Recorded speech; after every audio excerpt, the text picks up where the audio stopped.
नमस्कार, हमारा नाम है समरीन और आपने देखना शुरू कर दिया है लाइव सिटीज।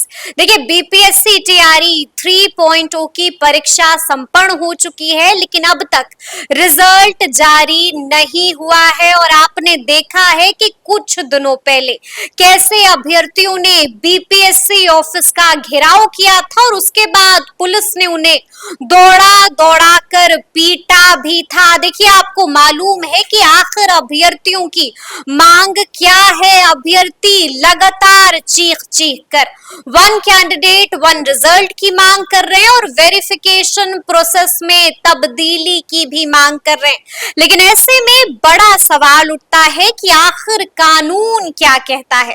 तो आज हम इसी मुद्दे पर सीधी बातचीत करेंगे पटना हाईकोर्ट के जाने माने एडवोकेट देव प्रकाश जी से। सबसे पहले बहुत शुक्रिया बातचीत। धन्यवाद जी, वकील साहब, सबसे पहले तो हम आपसे जानना चाहेंगे कि वन कैंडिडेट वन रिजल्ट जिसको लेकर लगातार हल्ला हंगामा हो रहा है, वन कैंडिडेट वन रिजल्ट है क्या? देखिए, ये मसला ज्यादा अच्छा हमसे आप बताइएगा, क्योंकि हम तो लीगल पहलू ही बता सकते हैं उसका। जहाँ तक हमें एक प्राइमा फेसी नॉलेज है इसके बारे में, उनका कहना ये है कि जो प्राथमिक स्कूल के लिए जो लोगों ने आवेदन किया है वो माध्यमिक स्कूल के लिए भी कर रहे हैं, और जो माध्यमिक स्कूल के लिए कर रहे हैं वो हायर स्कूल के लिए भी कर रहे हैं, +2 उच्च माध्यम के +2 वाला है उसमें भी कर रहे हैं। कई एक बार एक ही लड़का तीनों जगह कम्पीट कर जाता है, लेकिन ज्वाइन तो कहीं एक जगह करेंगे ना, तो बाकी जगह 2 सीट खाली रह जाता है, तो किसी न किसी का हक मारा जाता है। कुछ लड़के उसमें नहीं आ पाते, फिर ये छोड़ देते हैं, वहां पर छोड़ ही देंगे। तो उनका कहना है कि इसको आप सही करिए, यही सवाल ना है, यही मसला है। तो देखिए, एक चीज बता दें आपको कि अनएम्प्लॉयमेंट पूरे भारत में है, लेकिन ये जो अपना ईस्टर्न जोन है, बिहार, बंगाल, उड़ीसा, कुछ नॉर्थ ईस्ट भी, यहाँ के लोगों के पास एक ही मुद्दा है कि अगर नौकरी है तो जीवन है, नौकरी नहीं है तो जीवन ही नहीं है। ये यहाँ के लोगों के माथे में घर किया हुआ है, घर इस कदर किए हुए है सरकारी नौकरी का कि शादी ब्याह भी नहीं होता उसके बिना लोगों का। तो समाज में जो कंसेप्शन, जो प्रिसेप्शन जो भरा हुआ है, सब लड़का बच्चा उसी से गाइडेड है। यानी कि ब्याह होगा तो सरकारी लड़का होना चाहिए, सरकारी लड़का होना चाहिए। लड़की को अगर सरकारी नौकरी हो रहा है तो बिना तिलक की शादी हो रही है। तो इन बातों को, पर्सपेक्टिव को सामने रखते हुए लड़के जो अनएम्प्लॉयड हैं उनका मांग अनाप शनाप हो रहा है। अनाप शनाप मांग, यह मांग कहीं से भी कॉन्स्टिट्यूशनल नहीं है जी, वैधानिक नहीं है, अवैध मांग है उनका। अच्छा, इसलिए अवैध है। एक आदमी जो यूपीएससी में अप्लाई करता है वो बीपीएससी में अप्लाई करता है, अगर उसका आईएएस या आईपीएस में कहीं एलाइड सर्विस में हो जाता है तो वो आदमी बीपीएससी ज्वाइन नहीं करता। क्या बीपीएससी में रिजल्ट उसका नहीं निकलेगा?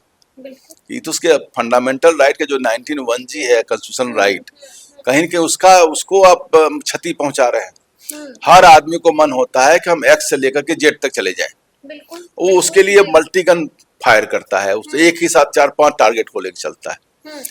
टारगेट का मतलब होता है कि बहुत लड़के को यूपीएससी में हो गया लेकिन नीचे वाले कैडर में हुआ, यहाँ डीएसपी में हो गया, सोचता है भाई अपने घर में रहेंगे, डीएसपी में चलेंगे, वो छोड़ देता है। बहुत लड़कों का फिर वहां हो जाता है तो यहाँ छोड़ देता है।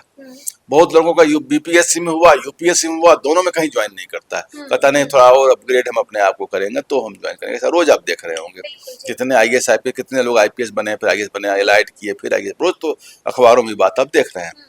अगर इन बातों को रोका जाए कि साहब आपका एक जगह जॉब हो गया, एक कुर्सी मिल गई, एक गाड़ी में सीट मिल गई, आप दूसरे सिस्टम में यहीं बैठे रहिए, अब आप हिल नहीं सकते, ये तो असंवैधानिक होगा ना।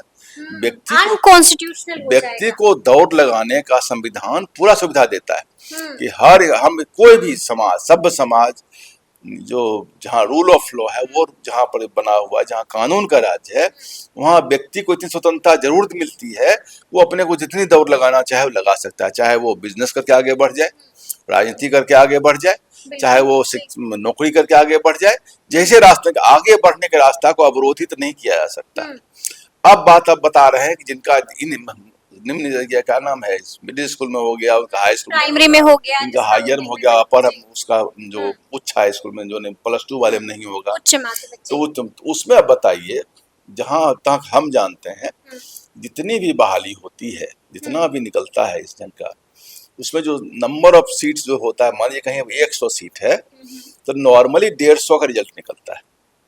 उसमें ऐसा होता है कि 100 वाले को ही लिया जाता है, या मान के चला जाता है 20-25 लोग ज्वाइन नहीं करेंगे या 20-25 लोग किसी कारण में छूट जाएंगे, तो बढ़ा के तो निकालते ही हैं वो।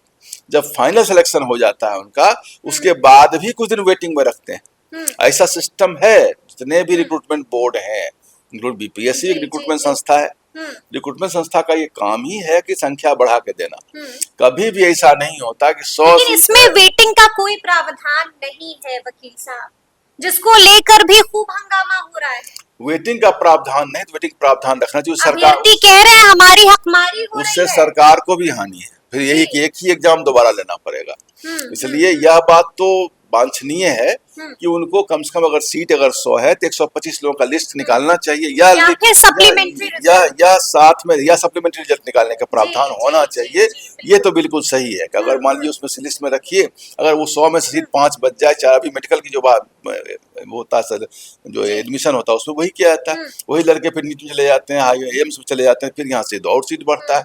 ये तो सिस्टम है। अच्छा, आपको क्या लगता है वकील साहब, अभ्यर्थी की ये जो मांग है आपको जायज लग रही है, नाजायज? नहीं, यह बात तो बिल्कुल सही लग रही है कि अगर मान लीजिए कि 100 सीट है और उसमें से 95 सीट ही भरती है, 80 सीट ही भरती है, 20 सीट खाली रह जाती है, तो उनको सप्लीमेंट्री उसमें उसी लिस्ट में से निकाल देना चाहिए। हमको लगता है ये होता भी होगा, इसका ज्ञान हमको नहीं है क्योंकि लीगल मैटर नहीं है। ये होता एक बार हुआ था, उसके बाद नहीं सप्लीमेंट्री रिजल्ट जारी नहीं, ऐसा होना चाहिए कि लिस्ट एक बार एग्जाम होने में बहुत बड़ा एक्सरसाइज करना पड़ता है, और वो एक्सरसाइज कोर्ट का भी आदेश आया था सप्लीमेंट्री रिजल्ट को लेकर। हाँ, वो करना चाहिए, वो करना चाहिए इनको कि अगर वो लिस्ट हो चुकी, लिस्ट एक बार तो हो चुका है ना। अब जो लड़के 100वां पोजीशन पर आए, जो 120वां पर है, तो उनके मेरिट में बहुत का अंतर नहीं होता है, तो उनका लिस्ट में तो रखना चाहिए। अगर जैसे सीट खाली हो उसी लिस्ट में से फिर नीचे आके ले लेना चाहिए लोगों को। ये तो इसमें कोई गलती नहीं है, लेकिन यह कहना कि जो लड़के ये अप्लाई कर रहे हैं वो एक ही जगह एक ही से अप्लाई करें, ये गलत है।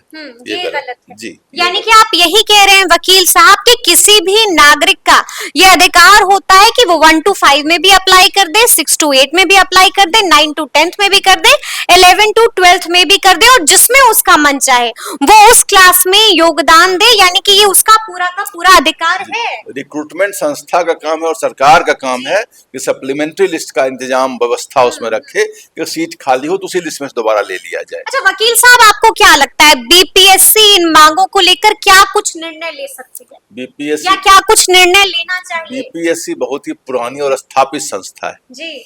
प्राय इसमें जो चेयरमैन भी बनते हैं वो बहुत कैपेबल लोग बनते हैं, तो इसमें हमको नहीं लगता कि इसमें कोई दुविधा होनी चाहिए। हमें इसके बारे में जानकारी नहीं है, लेकिन सप्लीमेंट्री लिस्ट का प्रोविजन प्राय सब रिक्रूटमेंट बोर्ड रखती है कि अगर सीट खाली रहेगा तो उसमें से और लोगों को लेंगे, क्योंकि ये ऐसा सब जगह होता है। इवन यूपीएससी में भी ऐसा होता है कि जो सीट है उससे कुछ लड़के नहीं ज्वाइन किए, कुछ बच गया तो थोड़े सीट खाली रखा जाएगा, फिर रखा जाएगा।